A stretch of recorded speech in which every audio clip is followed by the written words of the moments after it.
উপকারী গাছের ছাল থাকে না, কারো উপকার করে ক্ষতির সম্মুখীন হলে এ প্রবাদ ব্যবহার করা হয়। জ্বরে বগ মরে, ফকিরের কেরামতি বাড়ে।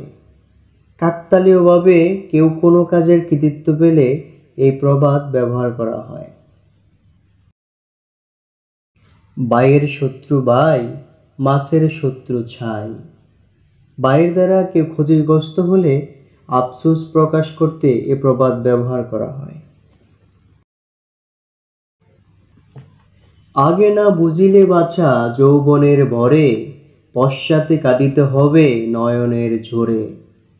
সময় থাকতে সাবধান হওয়ার পরামর্শ দিতে এ প্রবাদ ব্যবহার করা হয়। আগে আপন সামাল কর, পরে গিয়ে পরকে দর। ছিদ্রান্বেষী ব্যক্তিকে আগে নিজের দোষ খুঁজে বের করার পরামর্শ দেওয়া হয়েছে।